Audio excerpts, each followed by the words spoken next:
All right, a couple housekeeping things. Thank you for being flexible with me on all this stuff. I know Matt Williams had a good time teaching class last Thursday. He loves speaking to college students, so that worked out really well.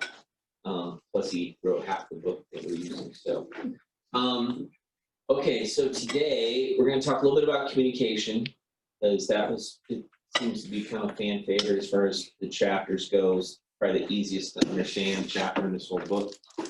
And we're going to talk a little bit about, kind of spin off into talk about conflict real quick, because communication and conflict seem to go together pretty well. So I'm going to give you a few examples of some communication breakdowns that led to major conflicts. And then I want to define communication, and we'll be done for the day.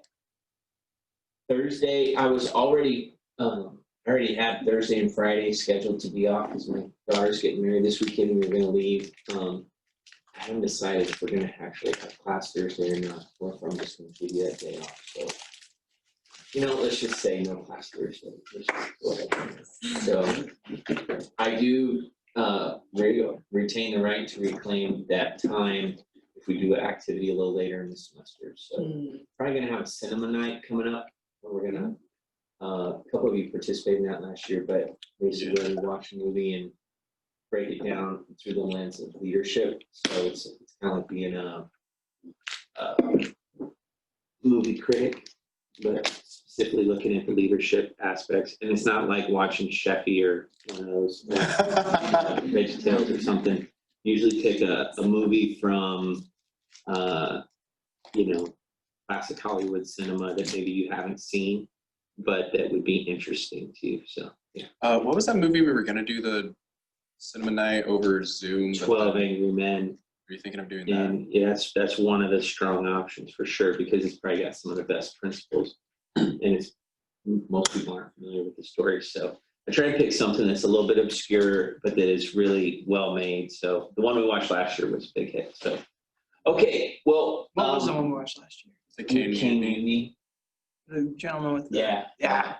That was great. And with the girlfriend who was a manipulative psychopath. It also reveals when we watch these, like people's hang-ups about, relationships with the opposite gender and stuff. She was manipulative, and I called her out on it. Why is that a crime? Well, let's get started here. I want to, we're going to get into breaking down what is communication, which is such an obvious conversation, right? But there's so many little components to it. I want to talk about it. So, welcome. Sam, is there someone else with the same last name as you working here now? Yeah, my mom. Oh, it's your mom. I saw something pop up on the staff Faith Insights, but I wasn't sure. But I didn't want to just assume. There might be a lot of persons. Actually, I had a janitor that had the same exact last name, and she was from the same area as my family, but no relation. It's Wow. weird. Okay. All right. Okay. Kaylin, you ready? Yes, sir. I was asking about the cake. You might. Yeah. No. Hey, you guys eat the cake, please. As I brought it, so I wouldn't eat it on myself. So, all right. Let's talk a little bit about conflict here, real quick, because in the topic of talking about communication, conflict is usually a result of some kind of communication breakdown. And I've come across this list of some of the worst. It's the article was from Time Magazine, top family feuds of all time, right? So not the TV show Family Feud, but actual family feuds. Let's see here if I can get this to work. I've not used this. So I just started, so this smartboard technology is kind of going in phases. So last spring we moved the class, one of my classes in here, started using it. Basically it's just a really expensive whiteboard. And every once in a while showing a YouTube video. Then this semester I started using some of the other things that fit into it. Well, then I learned that I can log in from like an administrator point of view, and I can build lessons and all kinds of stuff. So now I'm starting to learn how to use it a little better. So, but this is the first time I've used this part of the application. So unresolved conflict, obviously Cain and Abel being the first big one. But I want to. So you're familiar with this conflict here? Most famous American Appalachian conflict of all time. This was cool. Yeah, Hatfields and McCoys. So they did an A&E did a TV series on that, or AMC maybe. So Old Rand and Devil Ants were the leaders of these two family clans.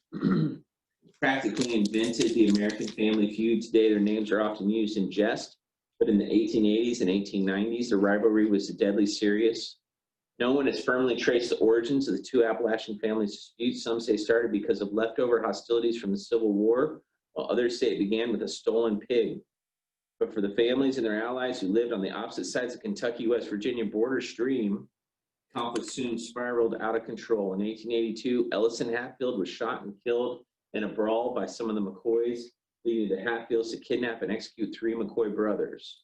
The families repeatedly exacted revenge on one another for years, and the feud became a national news story and even made its way to the Supreme Court after a handful of Hatfields were detained across the border in Kentucky.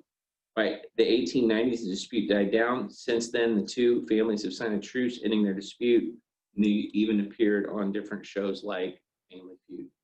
But I believe hundreds of relatives died in that conflict. And you know, it is a little weird. They don't really know what exactly started it, but I'm sure there's communication issue Families related. appeared on Family Feud.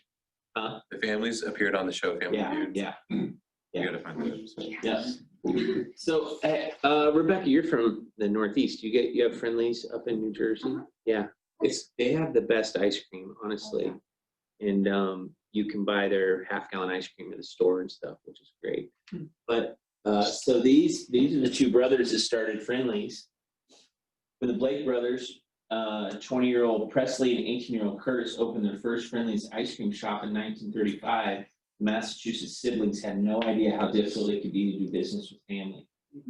Their company saw great success and expansion in the 50s and 60s, and by 1979, they were ready to sell. The Hershey Food Corporation purchased Friendly, but 9 years later, the ice cream chain was sold to Tennessee Foods, who changed the name to Friendly's.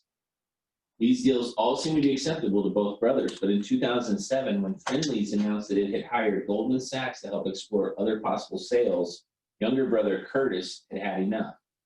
He wrote a letter to his older brother Presley, who still held 13% of the company, asking him on behalf of Friendly's management not to allow another sale. Our company is now in a very precarious position, wrote Curtis. You alone are now in the position to control the entire future. Presley responded publicly by telling the Boston Globe, I'm sorry my brother isn't with me on this, but I'm going to keep going because I know I'm right. And with that, Friendly's was sold for $337 million to a private investment firm, Sun Capital Partners. It has been said the brothers regret business came between them. In the same Globe article, Curtis wrote that the sad ending of their story is, I'm very disappointed. He was my best friend for 85 years. It would have been nice. It would have been a nice story if we ended up best friends for our entire lives. So 85 years old and everything fell apart, basically breakdown in communication. This, if you're, most of you probably aren't classic movie buffs, but Olivia de Havilland and Joan Fontaine, both Academy Award winners, stars on the Hollywood Walk of Fame and are acclaimed for their film roles in the 1930s and 40s. They're also sisters, though you'd be hard-pressed to find much evidence for that. For more than 3 decades, the sisters had not spoken to each other, results of a vicious sibling rivalry that had persisted through their entire lives. The fighting reportedly began when the two, as children, competed for the attention of their mother, who was a professional actress. The feud only increased from there as the actresses battled over men, film roles, and accolades. They even went head-to-head for the Oscar of Best Actress. So Fontaine and Alfred Hitchcock's Suspicion and Havilland Hold Back the Dawn. But it was at their mother's death in 1975 that was the final straw. As Fontaine attacked de Havilland for not notifying her of her mother's passing, de Havilland countered that Fontaine was too busy to attend the services. And basically, they both died not talking to each other. This one, Mary, Queen of Scots, and Elizabeth I of England. Scotland and England had been frenemies for centuries, as Mary, Queen of Scots, knew well. Mary became Queen of Scotland as a babe and was next in line for the English throne after her older cousin Elizabeth I. Elizabeth, however, refused to acknowledge Mary as her heiress. and was threatened by the Roman Catholics who saw Mary as a true queen. So when Mary foolishly ran to Elizabeth for help following some poor political and personal decisions, the ever-cunning Elizabeth did not come to her aid. Instead, she had her cousin locked away for the next 18 years of her life after an assassination plot was revealed, ordered Mary's execution at the age of 44. Thankfully, beheadings don't factor in most family rivalries these days. Here's one that's really interesting. Where did we go? This is funny. Billionaire hotel nickname, Queen of Mean, often even followed her into the afterlife. When Leona Helmsley died in 2007, she left more to her dog than her grandchildren. Her beloved white Maltese terrier named Trouble received $12 million in her will, while two of her grandchildren received absolutely nothing. Helmsley's other two grandchildren received $10 million each, provided that they visit the grave of their father, J. Panzier, at least once a year. After the disgraced grandchildren took the issue to court, the judge determined Helmsley was mentally unfit while drafting the will and redistributed the funds. Each grandchild received $6 million from the estate, while Trouble's fortune dwindled to a not-so-paltry $2 million. The dog went on to live a lavish lifestyle in a Florida hotel until his death in December 2010 at the age of 12. How can you legally give a dog money? I think you create basically an estate for them. So the money has to be spent on the dog. The dog can't spend it itself, obviously, but pretty good gig if you can get it. So, of course, this is one of the most famous Adidas, Puma. This is a communication one. Two of the world's most renowned shoe companies were birthed from the bout of bad blood between siblings. In the 1920s, German brothers Adolf and Rudolf Dassler launched a shoe company together in their mother's laundry room. Their business boomed after the Dassler shoes adorned the feet of gold medal winning Olympians in the 1930s. But as their sales spiked, so did the tension between the two brothers. World War II provided the breaking point in their relationship. While no one is sure what caused the rift, it is said to be a result of miscommunication. After an Allied bomb attack, Adolf and his wife took cover in a bomb shelter already occupied by Rudolf and his family. The dirty blankety blanks are back again, Adolf said, apparently referring to the planes, but Rudolf thought the comment was an attack against his family. By the end of the war, the brothers had split the company and waged war of their own in the business arena. Adolf, who preferred to be called Addy, named his business Addy Does, combining his first and last name. Rudolf tried the same with his firm called Ruda, though he later changed it to Puma. It's said that the brothers never spoke again, and their bitter rivalry even divided the town of however you pronounce it here, where they built their competing factories on opposite banks of the town's river. It wasn't until September 2009, long after the brothers' deaths, that the companies put aside their feud and faced off in a friendly game of soccer, an appropriate meeting for two companies to become independently famous in the field of sports shoes. Wait, who won the game of soccer? That's a good question. Probably Adidas. This is another Joan Crawford and Christina Crawford. When the Oscar-winning movie icon Joan Crawford died in 1977, she couldn't have known that just a year later, her adopted daughter Christina would publish the book Mommy Dearest, a memoir that recounted abusive, militaristic, perfectionistic tendencies as a mother. This is a scary movie, by the way, if you ever watched Mommy Dearest. It's one of those creepy old movies. Because of the time of the book's publication, some people doubted the veracity of Christina's claims, especially since Joan had taken great pains to appear publicly as a model parent. Furthering the distrust over Christina's claims was that she and her brother Christopher had been taken out of Joan's will for reasons well known to them, giving Christina what seemed to be a perfect motivation to malign her mother's name. There were others in the Hollywood community, though, who supported Christina's account, saying that they had witnessed Joan's abusiveness. When the film version was released in 1981, Faye Dunaway as Joan, it was poorly received, proving that although Joan had been dead for nearly 5 years, she still had friends in high places. Nevertheless, audiences still remember one of the most recited movies lines in history. No wire hangers ever. I haven't seen that movie. I remember as a kid, it was creepy. There's another one. This is very interesting. It was kind of like a fairy tale, albeit a very strange one. In 1974, Kevin Calles was hired to work on plumbing at Belcourt Castle in Newport, Rhode Island. 16 years later, when Calles was 38, Ruth Tenney, the 84-year-old heir to the estate, adopted the former plumber as her son, making him Kevin Tenney. Ruth died at the end of 1995, and a little over 1 year later, Kevin filed a lawsuit against Harl Tenney, the widow of Ruth's biological son, for a third of the estate valued at more than $3,000. Harl and Kevin duked it out in court for more than 9 years, but in the end, Kevin walked away with a little over $10,000. When the decision was announced, Harl said that she would keep Belcourt Castle, which houses artworks and antiquities from 33 countries, as a museum. Today, Harl still owns Belcourt Castle, which holds history tours, ghost tours, and even weddings. Basically, the plumber almost got $3 million. But here's the problem. You said 3,000. You said 3,000. I was like, oh, that wasn't 3 million, sorry. 3 million. He got 10,000. But this one is one that some people are familiar with here. Oh, yes. Yes, the greatest breakup in modern history of a band. Liam Gallagher versus Noel Gallagher. The feisty Mancunian brothers Liam and Noel Gallagher have had more fallings out than we've had hot dinners, as they say in UK. But this round seems slightly more serious than the usual physical or verbal skirmish.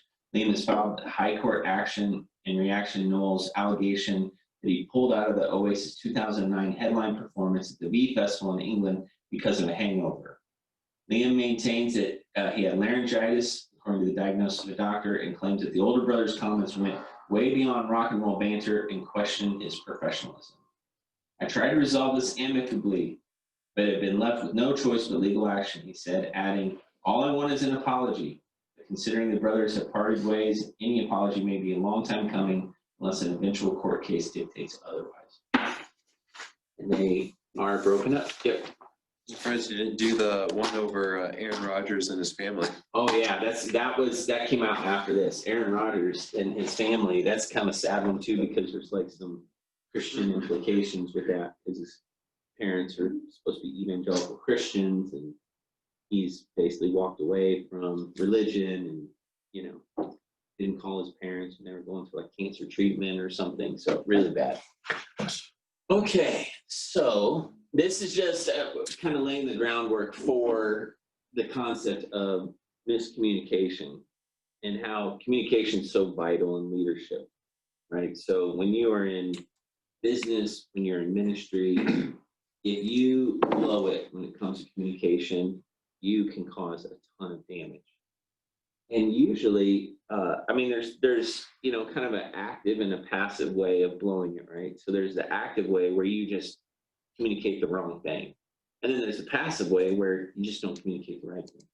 And either one can really lead to a lot of headaches and trouble. So what I'd like to do is just break down, let's see here. Let's go to, let me pull this back up here. Sorry.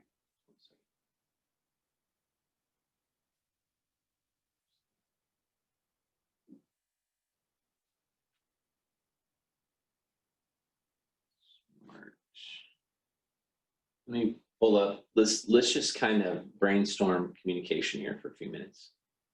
This is gonna be an easy conversation,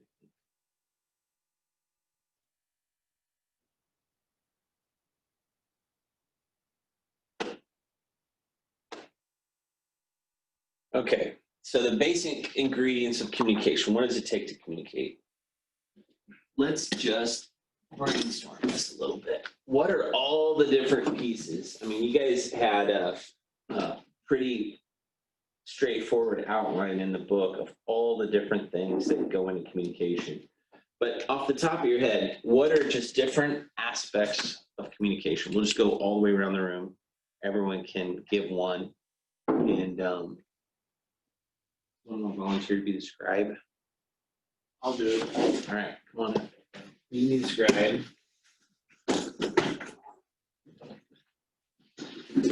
So You can volunteer in any order, but what would be an aspect of communication or an element of communication?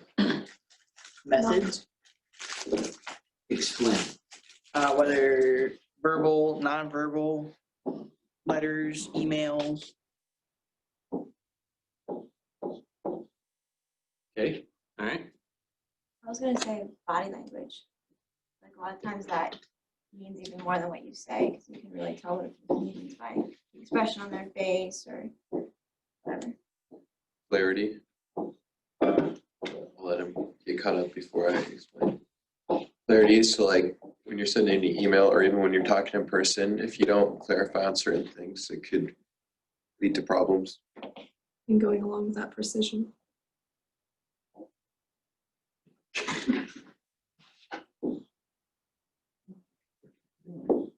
Being a leftist stinks. I know, I hate it. I know, got my hand out. What do you mean by precision? The opposite of being vague. So instead of providing loose instructions, very specific, this is specifically what I need, knowing what you want to communicate and then communicating it clearly and concisely. Punctuality. Punctuality, what do you mean? So when you get like an email or a text or something from someone, making sure you communicate, back as soon as you can so that things don't go unsaid or they don't hear back from you for a while. Sure. Listening.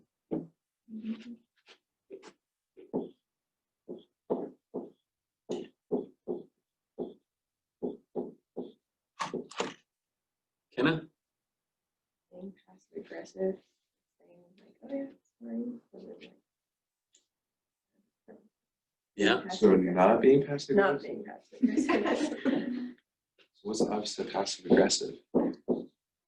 Unpassive aggressive. Laid back, I don't know. Actively calm.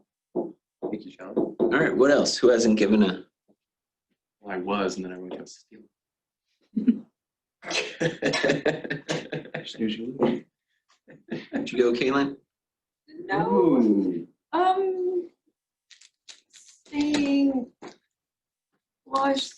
Staying calm and like not freaking out at people. Like, I don't know, just trying to be, Chill. yeah.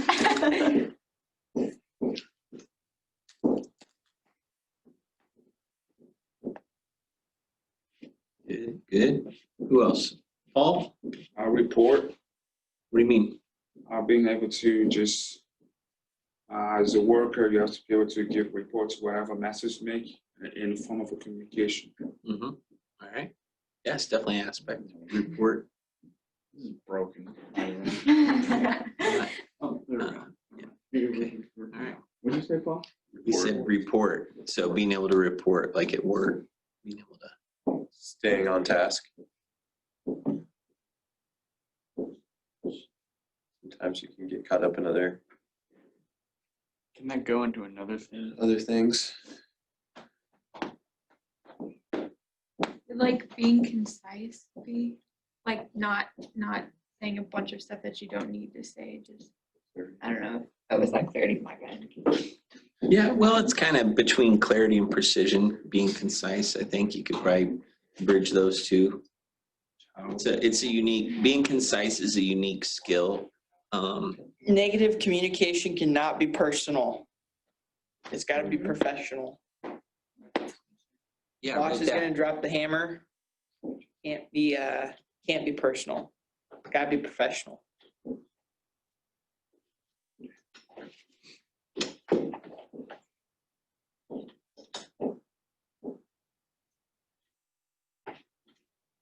Who else? John, why don't you add something?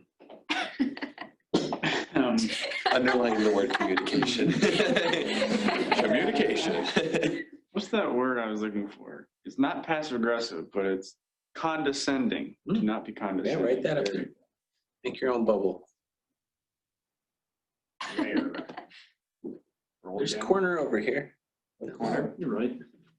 It'll sub bubble. What if the word condescending is? And don't. Yeah. You, oh, You know, Do not. condescending. Oh, gosh.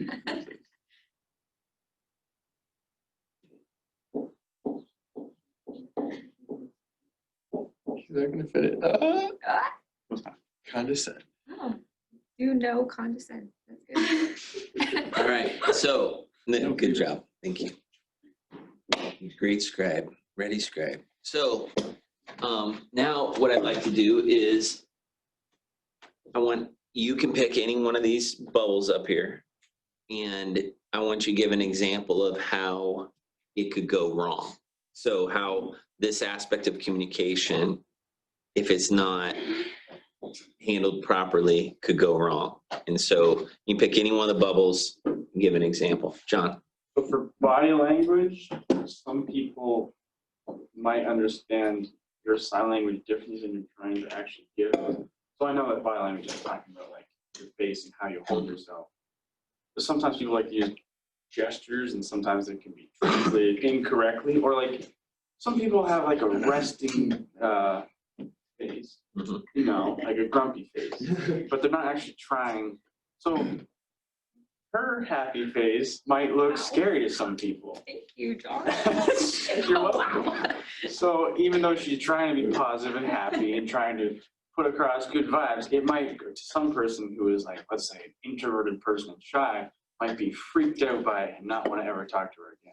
I don't know why I picked you. I'm sorry. Wow. She's very friendly. I think you illustrated a couple different communication things in that response. Right there. That's pretty good. Is this kind of, you use the tool of communication to communicate. Okay, yeah. Good point. I mean, people can misunderstand the nonverbals. David.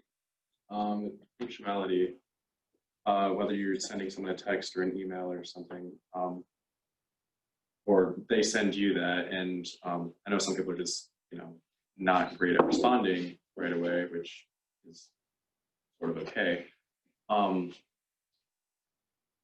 There can be the thing of, it's like, oh shoot, I forgot about this. Well, that was like a week ago. I'm just gonna, keep on ignoring it because they probably forgot about this too. Sometimes they do.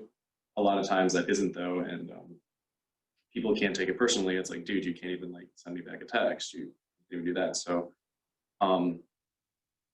if you are bad at responding, I guess I'd say, well, number one, get better. But number two, because I'm also very bad at times too. But also make sure that you do communicate with that person and be like, hey, yeah, I know it's been a week or 2 weeks or whatever. I'm really sorry. And then still try to get back and try to make sure that they know that you still value them, even though it took forever to respond. Yep. Sometimes the smartest people are the worst at that, honestly. Caleb. So I think tying in the punctuality and the methods is important, and knowing what is appropriate for the situation. If something can be said in 3 to 4 sentences in an email, type it up, send it, get your point across. If something a little bit more serious, maybe bring them in for a face-to-face, but keeping it to the point. You don't need to fluff it. Just, hey, this is what's going on. I either need to see a change, or we need to fix this, or hey, what's wrong? And so I think being punctual with it and the appropriate method of the communication will make a difference, because things can be solved in a text and some things can't. So being appropriate in what method you use, I think, is important. Yeah. Sam. I'd say clarity with that. Give an example from my own life. Like when I worked at the orchard this summer, there's posts, they put posts next to smaller trees so that they don't blow over in the wind. And I mean, there's tons of those everywhere. And so they told us, we're going to take out the posts and put better ones in. And so we're like, okay, we'll take out the post, but there's metal posts and wood posts. So we start taking out everything, and they came back and they're like, well, we wanted you to only take out the metal posts. So, I mean, that just shows that, clarifying, okay, instead of taking out, now it ended up working out all right. But like, making sure you clarify and be specific in what you say. Yeah. Kaylin. With the staying calm one, I know, so like personally, if somebody's trying to communicate something and they're not being calm and they're like freaking out, being rude or whatever, most people's natural response to that is to kind of do the same and like get really defensive and stuff. And I feel like when that happens, then you really stray away from what you're trying to communicate in the first place, and then it just becomes more of a fight and you're focused on defending yourself. They're focused on pointing out where you're wrong and stuff like that. So. Yep. Have you ever noticed that in some situations you can take it better than others too? So it depends on who's yelling at you. So if it's someone's communicating you, it's a referee or an official in a sporting event, and they, you know, are short with you, or they're abrupt, or they yell, you can kind of take it. But then if it was, you know, your sweet mate yelling at you, you might take it totally differently. You might not enjoy that at all. So yeah. Rebecca. For listening, I just know myself, like if someone is not going to listen to me or pay attention or care about what I'm saying, I'm just not going to talk to them, because why share my opinion with them? So that creates a language barrier between me and that person. So I just think it's important to. Yep. Abigail. I think with the unpassive aggressiveness, or even just like using sarcasm when you're trying to communicate, if you have something serious to communicate it seriously. Don't expect people to read into the nuances of your tone and know what you mean. Say what you mean so that they know what you said. Noah, you haven't gone yet. I haven't. So, lighting, I'd be a professional. I look at that as don't be too personal. I can go in many aspects. Like you sit down with the boss and he's gonna be straightforward with you, like cuss you out, so have to deal with it. Same goes with sports. I mean, coach who wants the best from you, he's gonna push you.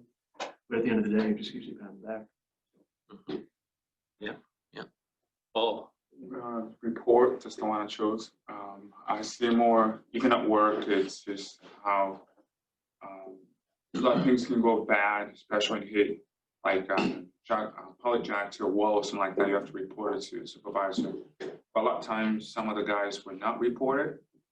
They're just because they're not really into the communication towards their supervisor. They don't like the supervisor.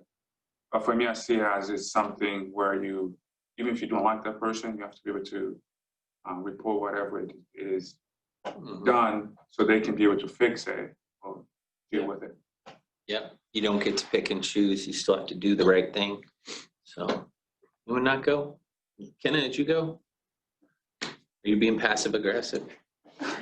Very passive aggressive. Well, I guess for listening too, like,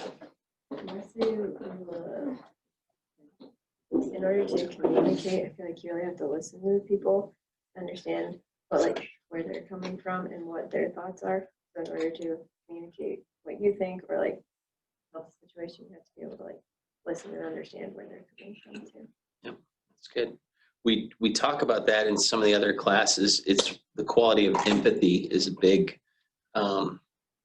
it's kind of a universal quality for leaders to be able to put yourself in the shoes of the other person, and listening, communication, you know, empathy is going to be a big part of that. John? We do clarity yet? Yeah, but you can do more of that. Oh, God, you're not condescending. That was just a question. It wasn't even, you're not I'm going to gonna do say clarity. something. I was gonna say, like, for clarity, like whenever people come into work, I work at an ice cream store, you know that, everyone knows that, whatever. Anyways, sometimes we'll get like little kids that come in and are super annoying, and they're like and be like, I want the blue ice cream. But we have like 6 blue ice cream. Mm-hmm. So it's all, I'm always like, all right, which one do you want? They're like, I want the blue ice cream with the speckles in it. And I'm like, oh, okay, cool. 3 of those have speckles in them. And you have to go through it. It's kind of like that in the workplace too. Like some people will say, I want this job done, this job done, this job done. They don't actually give any specifications about it or how to do it. They'll just say, get it done, good luck. And there's no actual details given. Not that I'm gonna say that next time we go into Cold Stone and John's working. Blue one with sprinkles in it. anyways, No, it's, what a rant about kids. you know, so, you know, we're talking about probably one of the most universal, easiest to comprehend. Doesn't matter where you're from, doesn't matter what culture you are, doesn't matter your age or education, everyone deals with communication their whole life. And so when we're talking about organizational leadership, so you apply this organizational leadership as a Christian, there are some things that we ought to be good at. Like we ought to try hard to be good at this.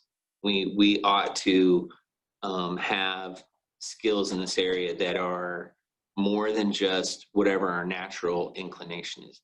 Some of you guys are quiet, you know, Kenna's quiet, right? So she's not going to always be the first one to speak up. Some of you are more bold, like Sam. If he's got someone else's mind, he's going to say it, right? So, and then everyone in here we could probably divide the room into probably two pretty neat groups, you know, about 3 or 4 of you that are quiet and everyone else pretty much outspoken. So, but no matter what your natural inclination is when it comes to communication, you have to kind of outgrow that, right? Especially as a Christian, especially as someone's going to be a leader in any area. Doesn't mean you have to be the most outspoken person. You don't have to change your personality, but you do have to work on some of these areas, and you have to recognize that these are factors that affect every level of communication, families, ministries, work. And so if you can work on your communication ability, you're going to be a more effective leader. And more effective leader, you're going to be a better testimony, you know, and everything's going to be better. Doesn't mean it's going to be perfect. It's going to be better. So, you know, some of the biggest headaches and heartaches I've had in my life are because of my own failures in communication. You know, biggest conflicts I've had with my own kids, failures in communication, my wife, work, coworkers, even here, you know, I've blown it with some people in communication. Sometimes it's more of that, you know, just by not communicating the right thing. Sometimes it's by communicating the wrong thing. So this is a lifelong pursuit. And I think sometimes what you see is some people, they get to a certain stage of life and then they just kind of coast. They just figure, well, you know, I made it this far doing it this way. I'm not going to grow. And they don't actively say that, but that's just kind of how they behave. But I would challenge you that you always have to keep growing in this area. And what happens is, as a believer, God just puts you in new situations sometimes to kind of force you to grow. So any final thoughts on communication? Yeah.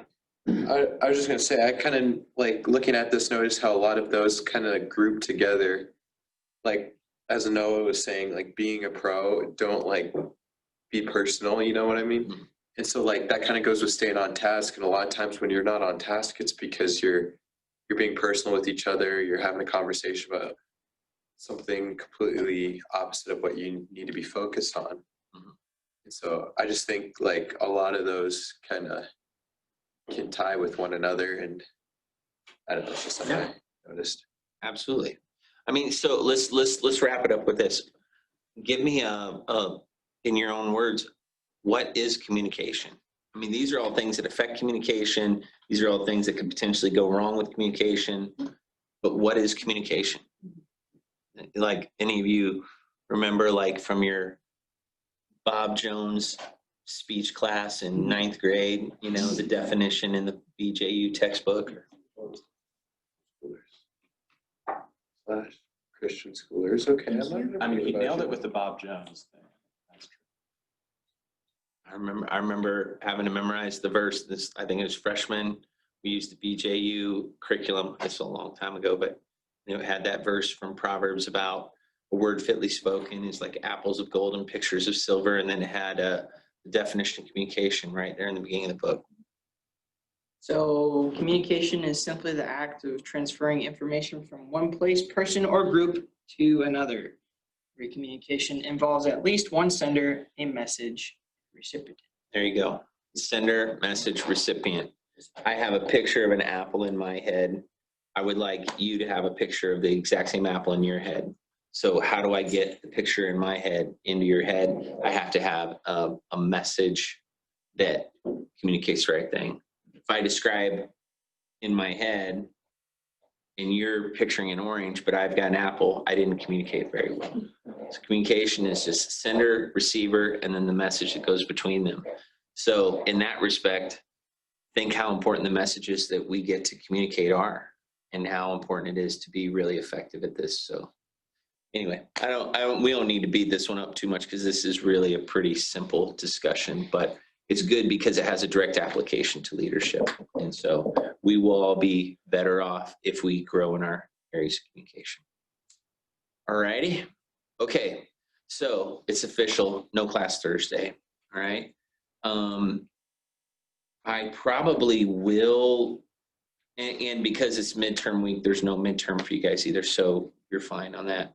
So we'll just regroup next Tuesday, and missions conference coming up week after next, I think. So we won't have class that week, but we might do our cinema night sometime around there. So sometime in the next 3 weeks or so, we're gonna do a cinema night. So also wanted to just give you a heads up. Movie night. They are doing, We got out of chapel. Blue Bean's doing student days on Saturdays now. If you guys are looking for a study spot, we'll probably say more about that later, but they just started this last Saturday. Okay, well, I missed a little bit because, Why we go to class all Of the Twix time, or- Sam? Buying snacks? yeah, it's breakfast. Yes. No, but what's cinema night? So cinema night is, what we do is I pick a movie that hopefully no one's seen, classic, old war movie, Western, old Hollywood, Rudy. but something that's quality, like Academy Award winning movie. And then bring everyone in, and then the instructions are, we're not just watching it for entertainment value, right? So if you're watching it and you're comparing it to what your favorite modern movie is, you might not enjoy it that much. But if you're watching it saying, hey, I'm watching this like a movie critic that's looking specifically for all the leadership aspects of this movie so we can discuss it at the end, it totally changes the way you watch the movie. You're like analyzing every little bit of it. And so we did that last semester, and it was a lot of fun. So we're gonna do that again sometime in the next couple of weeks. And there were usually we do it right snacks. in here. And we bring in food, and Is this like not just our class, but it's every class? it could be anyone in the program. It's a program. It's kind of a by invitation. You can use it to recruit people to the program. I think we picked up 1 or 2 people last time that weren't in the program yet. Okay, I'm gonna let you guys go. We'll see you later.